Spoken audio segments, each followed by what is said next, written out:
पहले दर्रे कराए थे, है ना। उत्तराखंड का सबसे ऊंचा दर्रा कौन सा है, और भारत का। अच्छा ये बताओ जरा, थागला दर्रा किसे जोड़ता है? उत्तरकाशी और तिब्बत को कौन सा दर्रा जोड़ता है? थागला। लॉजिक बताया था, इस पे क्या लॉजिक था?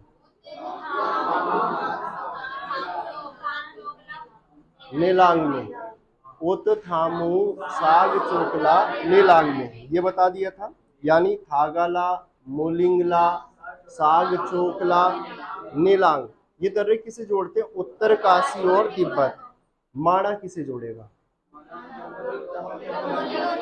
चमोली और। अच्छा ये बताओ, दर्रा किसे कहते हैं?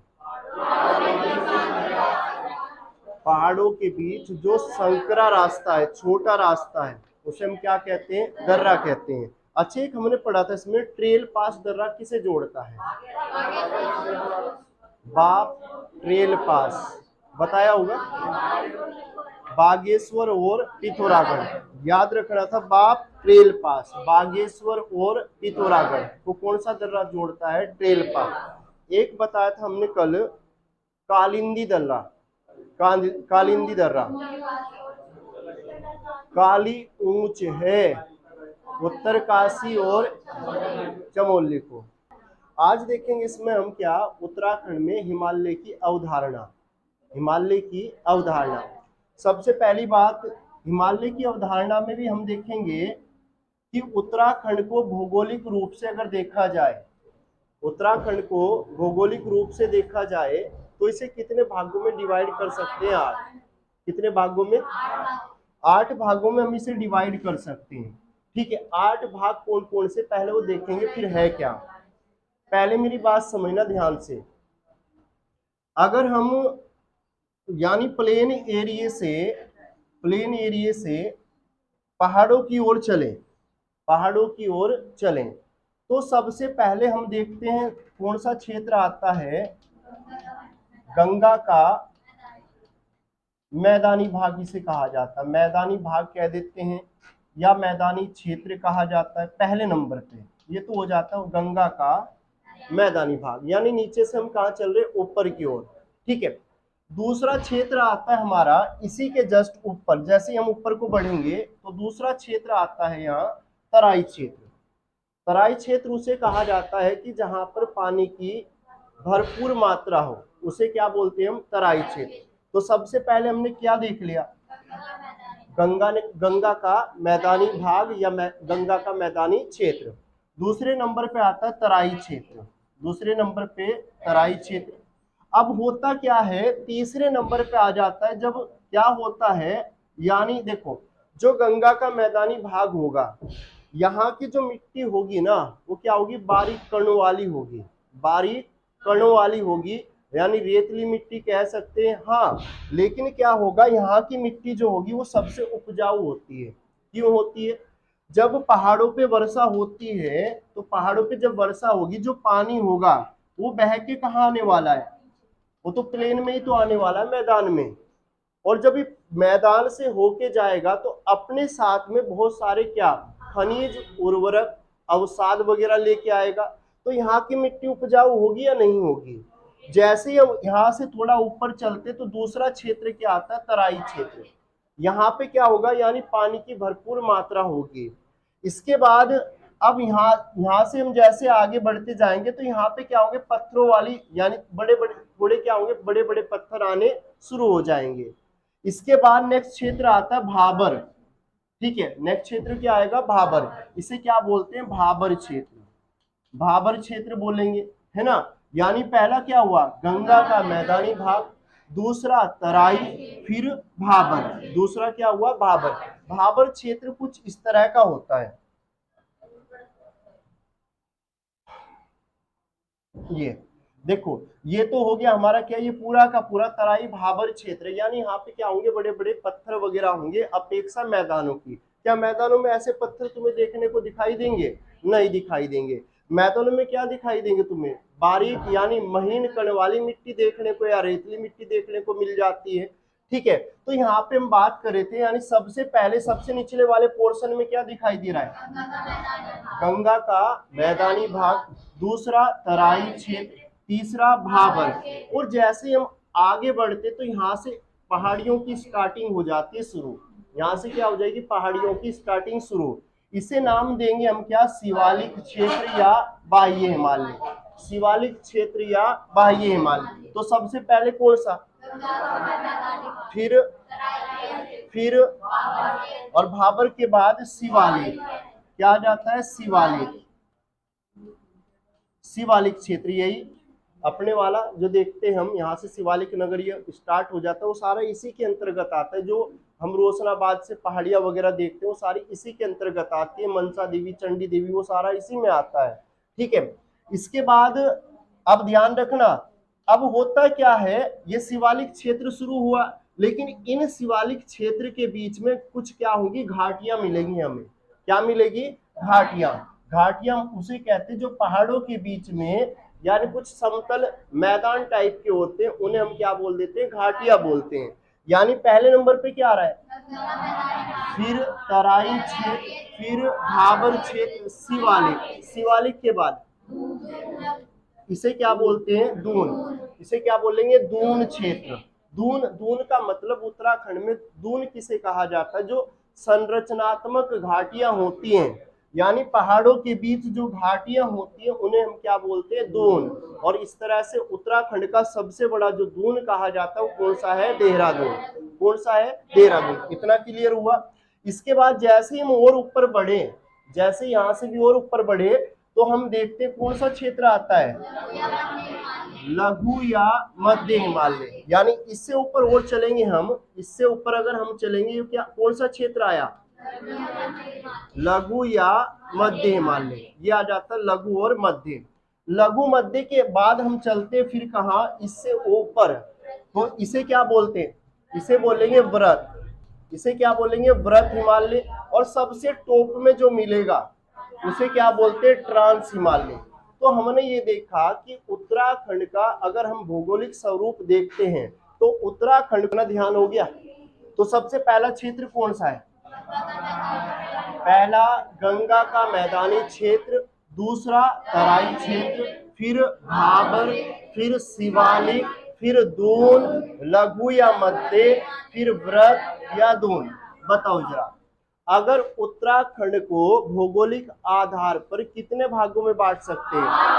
सबसे नीचे, उससे ऊपर, फिर शिवालिक से दून या दून क्षेत्र।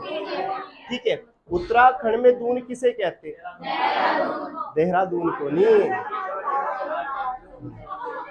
उत्तराखंड के अंदर संरचनात्मक घाटियों को हम क्या कहते हैं? दून कहते हैं। लेकिन अगर कहता ये है कि उत्तराखंड का सबसे बड़ा दून कौन सा है? कौन सा है? देहरादून। इतना समझ में आ गया? आगे चले। अब ये तो हमें पता चल गया, अब इसका सीक्वेंस पता चला। यानी पहले नंबर पे दूसरा, तीसरा, फिर उसके बाद लघु या मध्य, लघु या मध्य, फिर व्रत, फिर ट्रांस। सबसे ऊपर, सबसे नीचे गंगा का मैदानी भाग। ठीक है, गंगा का मैदानी भाग। तुम बड़ा चिल्ला चिल्ला के बोलते हो।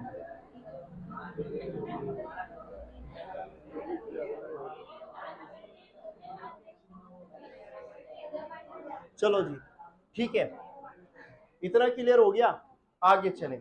अब देखो, अगर हम नीचे से ऊपर के क्रम में चलें, यहाँ पे सिर्फ मैं बात करूंगा हिमालय की। यहाँ पे हम बात करेंगे हिमालय की। अगर हिमालय श्रृंखलाओं की मैं बात करूं तो हिमालय श्रृंखलाओं के हिसाब से उत्तराखंड को कितने भागों में हम बांट सकते हैं? तो सबसे नीचे क्या है? शिवालिक। अब मैदानी क्षेत्र, तराई क्षेत्र को नहीं हम जोड़ेंगे। अब हम सिर्फ बात करें हिमालय की, सबसे नीचे जो हम देखने को मिलती है ये हो जाता है शिवालिक क्षेत्र। इसे नाम दिया गया बाह्य हिमालय। इसे बाह्य हिमालय भी कहा जाता है।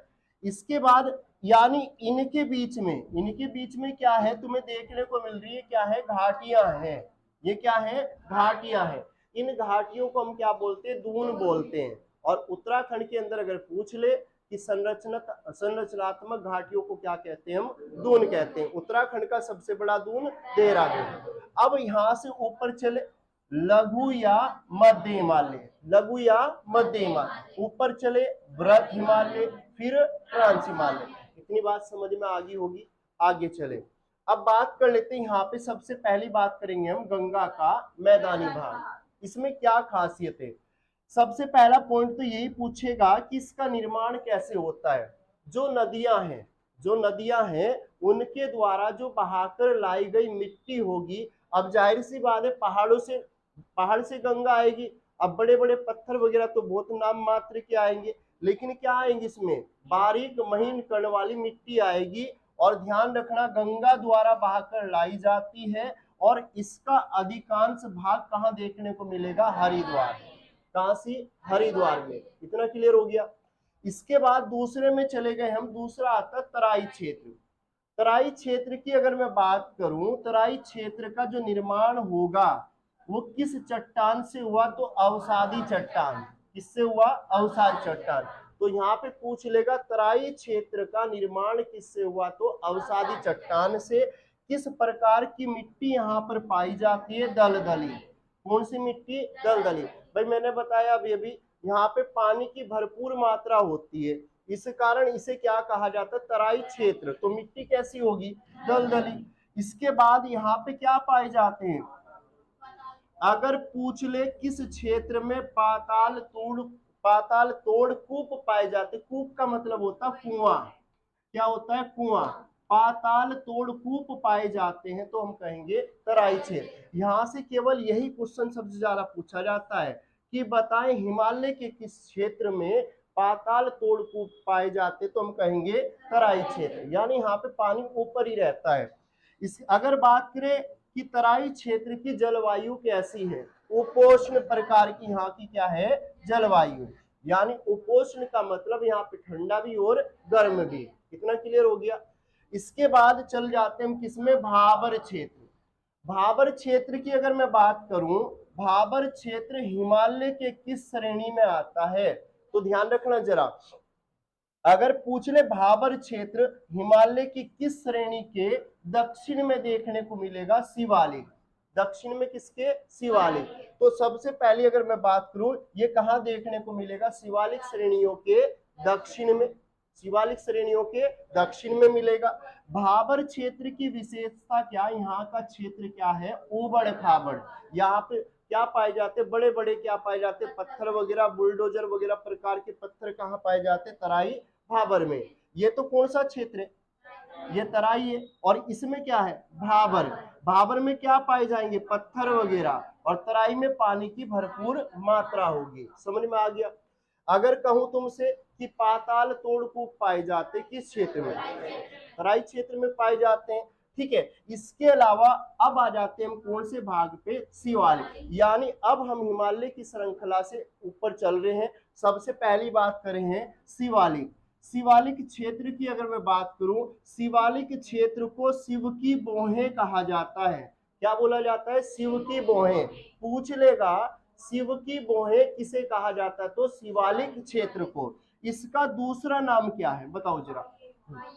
इसे बाह्य हिमालय कहा जाता है।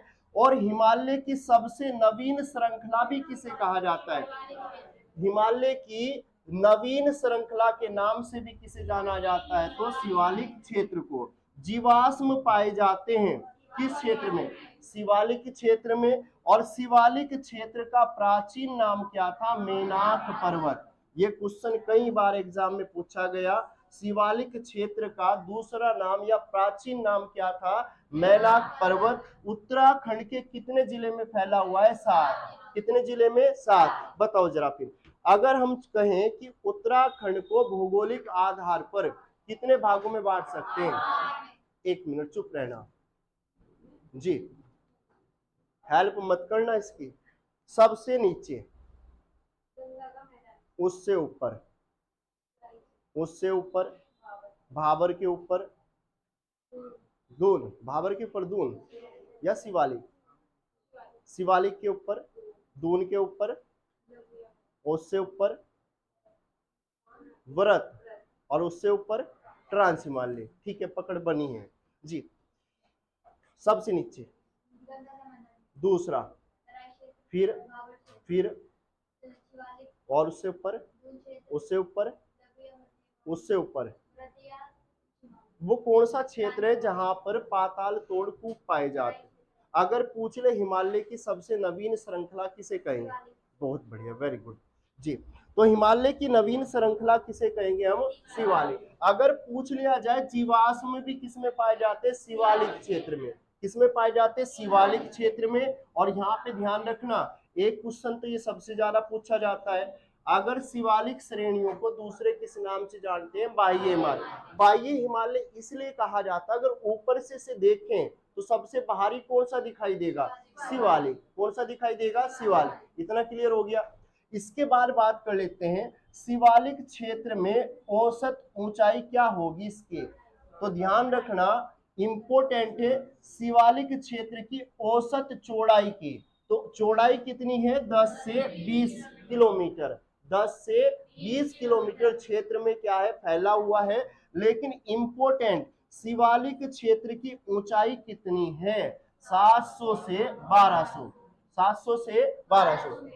750 तो नहीं है? लग रहा है 750 है भाई। 750 से 1200 मीटर इसकी क्या है? तो हम कहेंगे ऊंचाई है। 750 से शुरू होगा और 1200 तक आ जाता है। इसके बाद अगर बात करें सबसे अधिक वर्षा, अब मेरी बात ध्यान से सुनना, 2 पॉइंट है यहाँ पे। उत्तराखंड के अंदर सबसे ज्यादा वर्षा, सबसे ज्यादा जो वर्षा, वर्षा की अगर मैं बात करूं, 2 चीजें पहले समझना जरा। अगर मैं कहूं यहाँ पे जनपद की मैं बात करूं, जनपद, जनपद तो हम कह ही नहीं सकते, नरेंद्र नगर के अंदर होती है। स्थान की बात करें हम, नरेंद्र नगर, नरेंद्र नगर में होती है। लेकिन अगर उत्तराखंड के अंदर सबसे कम वर्षा होगी तो ध्यान रखना वो कहां होती है? टिहरी। अब तुम कहोगे नरेंद्र नगर भी तो टिहरी में ही आता है, ठीक है। अब ध्यान रखना, यहाँ पे बात हो रही है स्थान की। अगर उत्तराखंड के अंदर सबसे ज्यादा वर्षा होती है तो कहाँ? नरेंद्र नगर। लेकिन सबसे कम वर्षा कहाँ होती है? टिहरी में। सबसे कम वर्षा टिहरी में। लेकिन अगर हम यहाँ पे हिमालय के पर्पज से देखा जाए तो सबसे ज्यादा वर्षा जो होगी वो कहाँ होगी? शिवालिक श्रेणी में। और कितनी होगी? 200 से 250 सेंटीमीटर। अच्छा चलो, ये तो शिवालिक श्रेणी में सबसे ज्यादा, अगर हम पूछे कि हिमालय क्षेत्र में सबसे ज्यादा वर्षा कहाँ होगी तो शिवालिक श्रेणी, तो कम कहाँ होगी फिर? तो सबसे कम वर्षा होती है तो ध्यान रखना व्रत हिमालय। कहां सी हो जाती है? व्रत हिमालय। इसके अलावा अगर पूछ ले राज्य में सर्वाधिक पर्यटक आते हैं, कौन सी श्रेणी में आते हैं? शिवालिक श्रेणी। उत्तराखंड के अंदर सबसे अधिक पर्यटक किस श्रेणी में आते हैं? तो हम कहेंगे शिवालिक श्रेणी। शिवालिक और साथ में हिमालय के बीच एक रेखा निकल के आती है जिसे कहा जाता है ग्रेट बाउंड्री फोल्ड। क्या नाम देंगे? Great boundary fold. शिवालिक और हिमालय, अब मेरी बात ध्यान से सुनना जरा, यानी हिमालय श्रृंखला जब शुरू होती है, हिमालय श्रृंखला की बात कर रहा है, ये तो होगी हमारी हिमालय श्रृंखला शुरू। ये क्या है? हिमालय श्रृंखला शुरू। और ये ऊपर वाला पोर्शन जो आ जाता है इसे कहा जाता है शिवालिक। इसे क्या बोलते हैं? शिवालिक। इन दोनों के बीच में एक रेखा होके जाती है जिसे नाम दिया ग्रेट बाउंड्री फोल्ड। कभी कभी वो क्या करता है, अंग्रेजी में ना नाम देकर हिंदी में देता है। इसका हिंदी नाम क्या है? व्रत सीमांत रेखा। व्रत सीमांत रेखा। और शिवालिक क्षेत्र की जलवायु कैसी है? गर्म और शीतोष्ण। वहां की कैसी बताई? उपोष्ण। वहां कैसी थी? उपोष्ण। इतना क्लियर हो गया। तो सबसे ज्यादा अगर वर्षा होगी तो किस क्षेत्र में? शिवालिक क्षेत्र में होगी। अगर पूछ ले लेकिन स्थान की बात करें सबसे ज्यादा, और सबसे कम, सबसे कम अगर पूछ ले जीवाश्म पाए जाते हैं, शिवालिक श्रेणी का दूसरा नाम बाह्य हिमालय, मेनाक पर्वत प्राचीन नाम कहेंगे। कैसा था? यानी प्राचीन नाम शिवालिक का क्या था, मैनार। इतना क्लियर हो गया। इसके बाद अब चल रहे हैं दून क्षेत्र।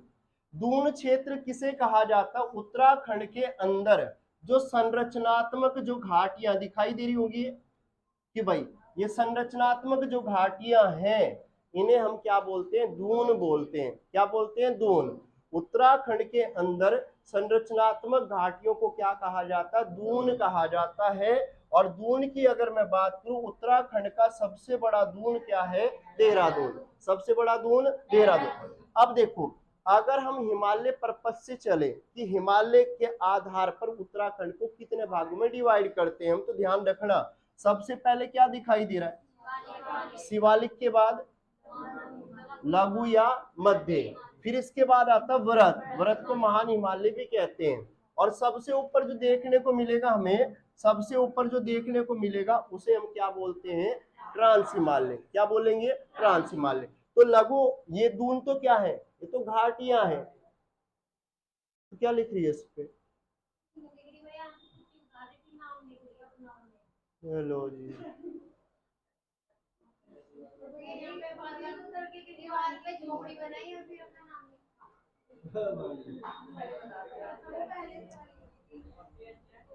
अभी थोड़ी देर में करूंगा इलाज, 5 मिनट बाद हो, रुक जा जरा। ठीक है, इतना क्लियर हो गया। आगे चल रहे हैं। तो इतना क्लियर हो गया ना, उत्तराखंड के अंदर संरचनात्मक घाटियों को क्या कहेंगे हम, दून। तो सबसे पहला कौन सा भाग, दूसरे नंबर पे, फिर फिर फिर दून के बाद लघु या मध्य, लघु या मध्य, मध्य के बाद व्रत, व्रत के बाद ट्रांस, व्रत के बाद ट्रांस। इतना क्लियर हो गया। आगे चले। इसके बाद अगर कहे राज्य का सबसे बड़ा दून कहा जाता है, किसे बोलेंगे, देहरादून। या उत्तराखंड का सबसे बड़ा दून देहरादून, जिसकी लंबाई 75 किलोमीटर, कितनी है, 75 किलो। लेकिन अगर इसकी चौड़ाई की बात करें, 24 से 32 किलोमीटर तक फैला हुआ है। कौन सा दून फैला हुआ है, देहरादून। अगर इंपोर्टेंट भाई, ये क्वेश्चन पूछे गए पेपर में, पाटली और कोटा दो दून हैं, दो घाटियां हैं। पाटली और कोटा दून कहां से है, तो नैनीताल। कोठारी और चोखाम दून कहां से है, पौड़ी में। और हरकी दून कहां से है, उत्तरकाशी। तो यहाँ पे पूछ लेगा पाटली और कोटा दून कहां से है, नैनीताल। अगर कोठारी और चोखाम कहां से है, तो पौड़ी में। हरकी दून कहां से है, उत्तरकाशी। राज्य का सबसे बड़ा दून, राज्य का सबसे बड़ा दून पाटली कोटा कहां से है, पाटली कोटा। चोखाम,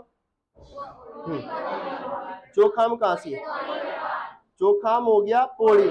हर की दून कोठार, कोठार कुछ नैनीताल, कहां से है, पौड़ी। तो यहाँ पे हमने देखा कि पाटली और कोटा दून ये कहां से है, नैनीताल। अच्छा बताओ जरा, नैनीताल की स्थापना कब हुई थी, हाँ जी, 1800, चलो जी 1891।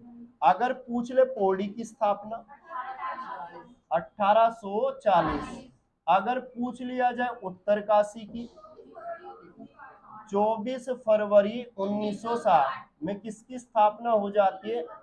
3 जनपदे वैसे तो, उत्तरकाशी, पिथौरागढ़ और चमोली। ठीक है, इतना क्लियर हो गया। आगे चले। इसके बाद हम चल रहे हैं लघु या मध्य हिमालय, लघु या मध्य हिमालय। अब एक चीज समझो जरा, यहां से और क्या क्वेश्चन पूछे जाते हैं पहले वो समझना। एक क्वेश्चन यहां से ये भी पूछा जाता है, पहले समझ लेना ध्यान से। अगर मैं केवल हिमालय के पर्पज से चलूं, तो सबसे नीचे हमने क्या देखा है, शिवालिक। ठीक है, सबसे नीचे क्या देखा, शिवालिक। शिवालिक के बाद लघु या हम इसे कहते हैं मध्य, लघु या मध्य। फिर इसके ऊपर इसे व्रत, व्रत या उच्च हिमालय कहते हैं, व्रत या उच्च। और सबसे ऊपर क्या है, अब मेरी बात जो मैं ध्यान से सुनना जरा, नीचे की ओर बढ़े तो दक्षिण दिशा, ऊपर की ओर बढ़े तो उत्तर। अब यहाँ पे अगर मैं तुमसे पूछ लूं लघु हिमालय के जस्ट दक्षिण में कौन सी श्रृंखला है? शिवालिक। और शिवालिक श्रृंखला के जस्ट उत्तर में कौन है? समझ में आ गया? तो इस तरह का क्वेश्चन भी पूछा जाता है कि व्रत हिमालय के, या पूछ लेगा ट्रांस हिमालय व्रत हिमालय के किस भाग में देखने को मिलेगा, तो हम कहेंगे उत्तर दिशा। और अगर कहता ट्रांस हिमालय के जस्ट दक्षिण में क्या है, तो हम कहेंगे व्रत या उच्च हिमालय। इतना समझ में आ गया? इनके बीच में रेखाएं भी पूछी जाती है, बताऊंगा आगे। ठीक है, तो उत्तराखंड में हम बात करें लघु या मध्य की। अगर उत्तराखंड में मध्य हिमालय की ऊंचाई की मैं बात करूं 12,000 से 45, सॉरी 1200 से 45, कितनी बताई? 1200 से 4500। अगर पूछ ले कितने जिलों में फैला हुआ है? 9। अगर पूछ लिया जाए लघु या मध्य हिमालय उत्तराखंड के कितने जिलों में फैला हुआ है? 9।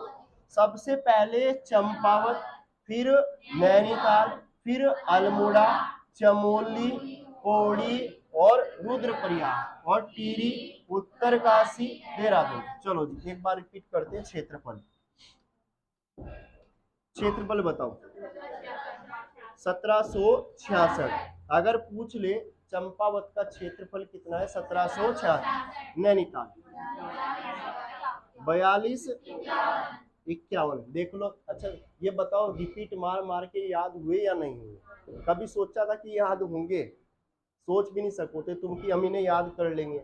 रिपीट बहुत बड़ी चीज होती है कि अगर रिपीट मारते रहे तो ये याद होते चले जाते हैं। अल्मोड़ा 31, 39। चमोली 80।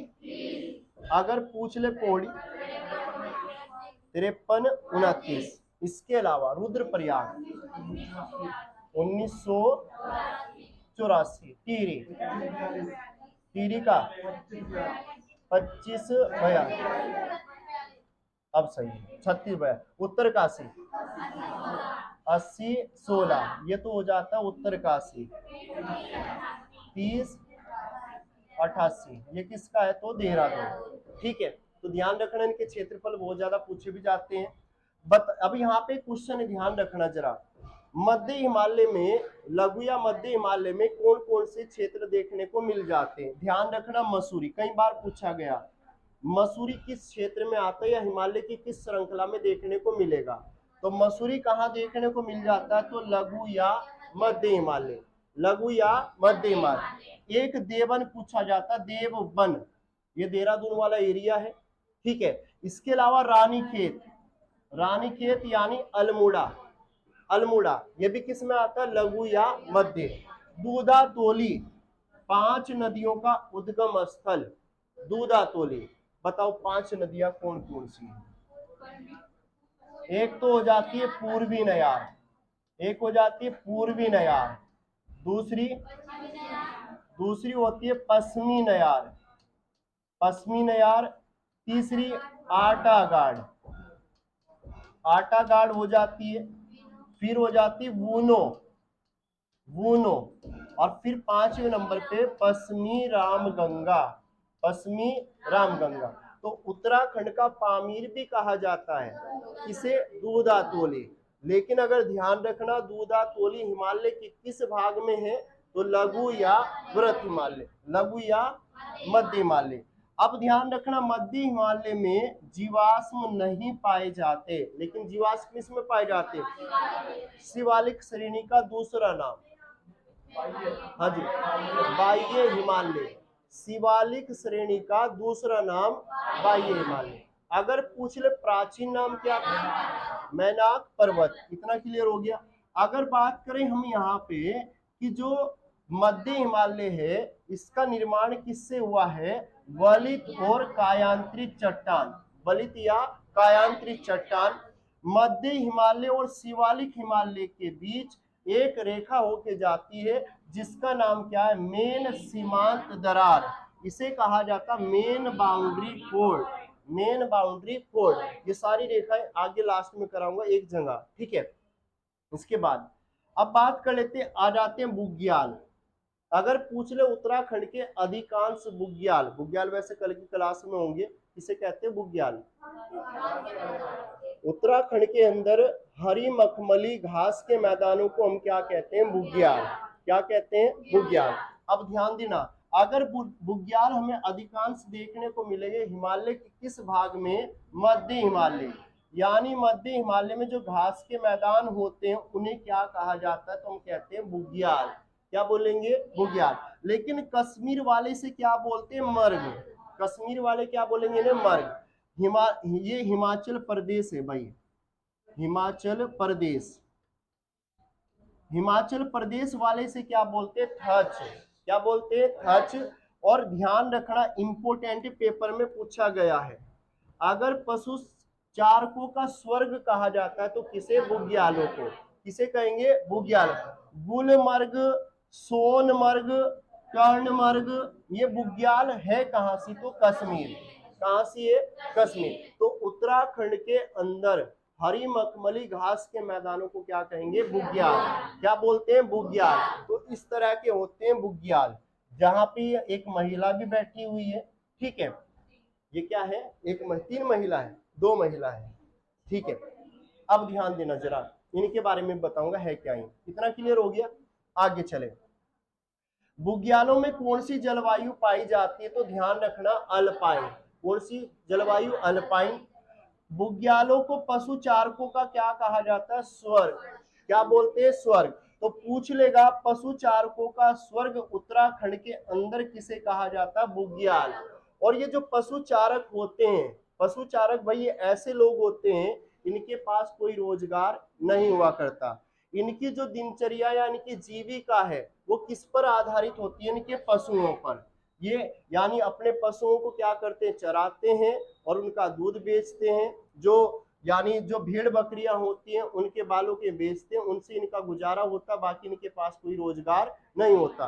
कभी आप अपने आप को इस जगह रख के देखना, आप लोग तो स्वर्ग में बैठे हो, कभी इनके जी से पूछ के देखना, ये कहीं पे भी जाके यानी देख लो इनके कपड़े वपड़े इनके साथ में ही रहते हैं, तो इनकी जीविका का मेन आधार क्या होगा, इनके पशु चारक जो पशु वगैरह हैं उन्हीं से क्या चलती है, इनकी जीविका चलती है, ठीक है। अगर बात करें, अगर ये पशु चारक होते हैं क्या क्या बोला जाता है, पालसी बोल देते हैं, गद्दी बोला जाता है, गुज्जर, बक्करवाल, बक्कर खाल, बक्करवाल तो नहीं, बक्कर खाल। तो पालसी, गद्दी, गुज्जर और बक्कर खाल, ये सभी के सभी किसके नाम है, पशु चारकों के। इतना क्लियर हो गया।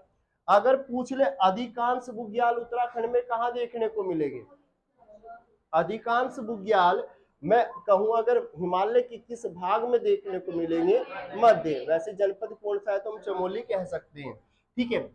अगर इसके बाद लास्ट में आता है हमारा व्रत या ग्रेटर हिमालय, व्रत या ग्रेटर हिमालय। व्रत हिमालय को दूसरे किस नाम से जाना जाता है, तो इसे कहा जाता है उच्च हिमालय, या उच्च हिमालय नहीं है तो हम किस पे चले जाते हैं, ग्रेटर हिमालय से कहा जाता है। व्रत हिमालय की ऊंचाई 4500 से 7817, 7817। इसकी सबसे ऊंची चोटी है नंदा देवी। नंदा देवी की ऊंचाई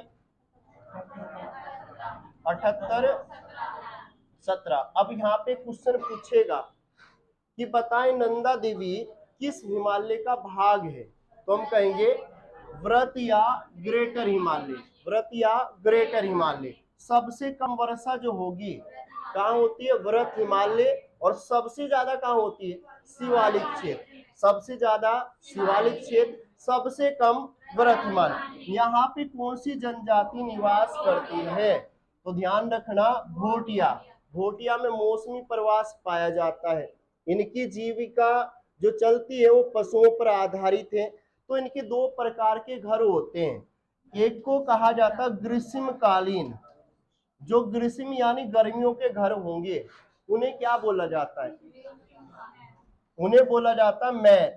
क्या बोलते हैं, मैत। और लेकिन जो शीतकालीन होते हैं उन्हें कहा जाता है मुनसा या गुंडा, मुनसा या दूसरा कहा जाता है गुंडा। इनके दो घर होते हैं, एक को ग्रीष्मकालीन घर कहा जाता है जिसे हम कहते हैं मैत, कुछ हंसने वाली बात नहीं है इसमें। हिमालय के कितने जनपदों में फैला हुआ है या कितने जिले में फैला हुआ है, तो हम कहेंगे 5 से 6। कहीं इसका आंसर 5 दिया है तो कहीं इसका 6 दिया हो। हाँ जी मैं कह रहा हूँ, वैसे अगर बुक में देखोगे तो कितना है, तो 6 है। बुक में कितना दिया हुआ, 6, देख लेना। ठीक है, पेपर में जो दिया वो 5 दे रखा है, लेकिन बुक के अनुसार अगर हम उसे थ्योरेटिकल देखते तो वहां पे 6 देखने को मिल रहे हैं। ठीक है, फूलों की घाटी कई बार पूछा गया। फूलों की घाटी किस हिमालय का भाग है, तो व्रत। कितने किसका भाग है, तो व्रत हिमालय। लो जी, कहीं आज पाबंदी थोड़ा ही है। ठीक है, चलो जी, इतना क्लियर हो गया। आगे चले। व्रत और मध्य हिमालय के बीच एक रेखा होके जाती है जिसे नाम दिया main central thrust. Main central thrust, इसे हिंदी में कहते हैं मुख्य केंद्रीय भ्रंश रेखा। मुख्य केंद्रीय भ्रंश रेखा। इसके बाद सबसे लास्ट में आता है ट्रांस हिमालय। ट्रांस हिमालय उसे कहा जाता है ऐसा क्षेत्र जिसकी उत्पत्ति यानी जिसका उद्भव हिमालय से भी पहले हुआ हो, उसे हम क्या बोलते हैं, ट्रांस हिमालय। भाई जहां आज हम हिमालय को देखते हैं वहां पे एक सागर था जिसका नाम था टेथिस। क्या नाम था, टेथिस। जब हिमालय निकल के आया तो जाहिर सी बात है जो सबसे ऊपर वाला पोर्शन आया होगा, कोई ऊपर वाला पोर्शन भी तो आया होगा और वो ऊपर उठता चला गया। ठीक है, तो यहाँ पे ट्रांस हिमालय उसे कहा जाता है जिसकी उत्पत्ति हिमालय से भी पहले हुई हो, यानी ये वाला पोर्शन। ठीक है, इसे ट्रांस हिमालय कहेंगे हम। और राज्य के ट्रांस हिमालय के अंतर्गत, यानी राज्य के जो ट्रांस हिमालय किसके अंतर्गत आता है, तो जैक्सर श्रेणी, माणा, नीति, विंगरी यानी किंगरी विंगरी, और साथ में लीपू लेक, ये हमने दर्रे पढ़े थे। ये सारे दर्रे किस में आते हैं, ट्रांस हिमालय में। अगर पूछ ले काराकोरम, कैलाश, लद्दाख, ये भी कौन से हिमालय का भाग है, ये भी किसका है, तो ट्रांस हिमालय। इसके अलावा भारत की सबसे ऊंची चोटी केटो, ऊंचाई बताओ कितनी है, 8611 क्या है, मीटर। ठीक है, अगर पूछ ले ये भी किस श्रेणी का भाग कहा जाता है, काराकोरम। व्रत हिमालय और ट्रांस हिमालय के बीच अगर पूछ ले कौन सी रेखा होके जाती है, सच्चर जोन, जिसे हम कहते हैं हिंज लाइन।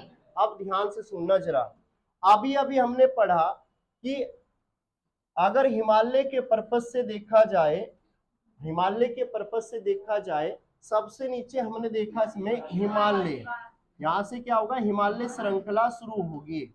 हिमालय श्रृंखला शुरू होगी सबसे नीचे, सब उसके ऊपर जस्ट क्या आएगा, उसके ऊपर आएगा शिवालिक, और शिवालिक के जस्ट ऊपर लघु कह देते हैं, या इसे कहते हैं व्रत हिमालय। हाँ जी, अच्छा मध्य हो गया, उल्टा हो गया।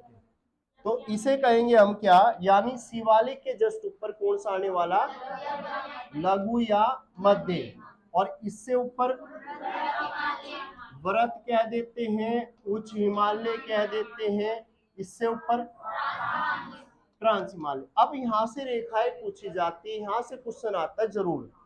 सबसे नीचे हम रेखा देखेंगे, कौन सी रेखा आती है, great boundary fort. Great boundary fort, question ये पूछा जाता है हिमालय और शिवालिक के बीच में कौन सी रेखा आती है, तो हम कहेंगे ग्रेट बाउंड्री फोर्ट। सबसे पहले क्या आया, ग्रेट, ग्रेट के बाद क्या आती है, main boundary fort, main boundary fort, और फिर इससे ऊपर क्या आती है, मेन सेंट्रल थ्रस्ट यानी एमसीटी, एमसीटी, और इससे बाद यह आती है सच्चर जोन। क्या आती है, सच्चर जोन, इसे कहा जाता है हिंज लाइन। क्या बोलते हैं, हिंज लाइन, इसे बोला जाता है हिंज लाइन। इतना क्लियर हो गया। आज कैसे आ गया इधर को, अच्छा ठीक है। तो यहाँ पे ध्यान रखना, हिमालय और शिवालिक के बीच कौन सी आती है, तो ग्रेट बाउंड्री फोर्ट। शिवालिक और मध्य के बीच मेन बाउंड्री फोर्ट। अगर पूछ ले मध्य और व्रत के बीच मेन सेंट्रल थ्रस्ट और व्रत और ट्रांस के बीच स्ट्रक्चर या hinge line. Main central thrust का हिंदी नाम क्या है? मुख्य केंद्रीय भ्रंश रेखा। और ग्रेट बाउंड्री फोल्ड का मुख्य सीमांत रेखा और मेन बाउंड्री फोल्ड मध्य भ्रंश रेखा। क्लियर हो गया? तो यहाँ पे हमने देखा सबसे ज्यादा वर्षा कहाँ होगी? सबसे ज्यादा वर्षा, बताओ। अच्छा, अभी हमने पढ़ा बुग्याल। बुग्याल कौन सी श्रृंखला में पाए जाते हैं? हाँ जी, बुग्याल कौन सी श्रृंखला में पाए जाते हैं? लघु या मध्य हिमालय? लघु या पशु चारकों का स्वर्ग कहा जाता है। अगर इन बुग्यालों को कश्मीर में क्या बोलते हैं? मर्ग। क्या बोलते हैं? मर्ग। लेकिन अगर यहाँ पे पूछ लेगा कि बताएं बुग्यालों में कौन सी जलवायु पाई जाती है? अल्पाइन। कौन सी? अल्पाइन। अच्छा ये बताओ, दर्रे अभी हमने पढ़े, ये दर्रे अधिकांश कौन सी श्रृंखला में देखने को मिलेगी? कौन से में? ट्रांस हिमालय। भारत की सबसे ऊंची चोटी, तो ये भी किस में देखने को मिलेगी? किसमें? ट्रांस हिमालय। अगर पूछ ले हमसे कि बताएं हिमालय और शिवालिक के बीच कौन सी रेखा होके जाएगी? Great boundary fold. अच्छी ये बता दो जरा, अगर व्रत और ट्रांस के बीच कौन सी रेखा? व्रत या ट्रांस के बीच सच्चर जोन। अच्छे एक क्वेश्चन और बताओ जरा, अगर पूछ ले उत्तराखंड का भौगोलिक स्वरूप हमने पढ़ना है तो सबसे नीचे क्या है? फिर उससे ऊपर, फिर बाबर से, शिवालिक से, दून से, व्रत या ट्रांस। इसके बाद क्या आता है? व्रत और ट्रांस। क्लियर हो गया? समझ में आ गया? तो पिटने के लिए तैयार।